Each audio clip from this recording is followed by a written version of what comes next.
Aboho Nkiaka. Nisy moto very atao an-tokotanin'ny direction régionale de la police nationale Sofia ny aliny fa 2020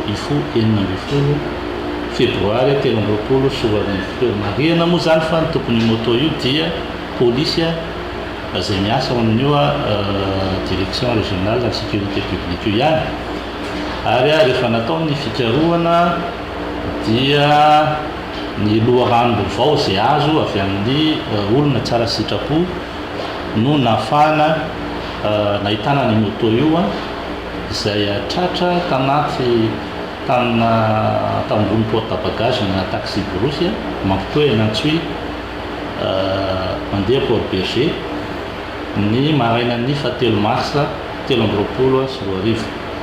Rehefa nantanina moa zany ny olona nitondra ny moto tamin'ny taxi borosy io dia olona anankiroa rola zany olona avy any Port Berger izy ireo ny iray 5 taona 17 taona ary ny iray kosa dia efa ampy taona. Rehefa nantanina izy rola ireo dia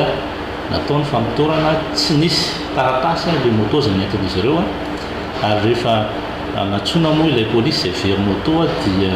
mijerena le moto dia hita fa ilay moto zay nisy nangalatra ny 2020 ny aliny 2020 febroary tao atokotanin'ny direction régionale de la sécurité publique Sofia io hita teo amin'ny barrage-ny polisy teo Bekitrobaka io. Nataony fampitorana ary dia nivokatry ny fampitorana dia nahitana fa misy polisy anankiray zay miasa ao amin'io direction régionale de sécurité publique io ihany voaroroy onanao ny oalatra io miaraka amina olon-tsotra anankiray dia efa vita moa ny fampitorana dia nalefa taty amin'ny fampanoavana ny raharaha omaly fa 7 volana mars 2020 ary koa satria moa zany misy zaza-tsampy taona anatin'ny voaroroy anatin'ilay raharaha io dia nalefa amin'ny mpitsara ny zaza-tsampy taona ny juge des enfants zany le raharaha.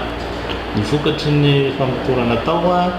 ny fisehoana voalohany teo anivon'ny mpitsara mpanao fampitorana dia notazomina ponja vonjomaika ny telo tamin'ireo voaroroy ireo zany hoe le olon-tsotra telo fa ilay polisy kosa dia miandry ny autorisation de poursuite avy amin'ny ministre ny filaminam-bahoaka ministre ny sécurité publique ministre ny polisy zany. Zany dia araky ny voalazan'ny lalàna 96/026 zay mikasika ny statut ny polisy personnel amin'ny polisy nationale zany zay milaza fa hoe ny faninjehana ny polisy zany dia mila fahazon-dalana mialoha avy amin'ny ministre ny polisy.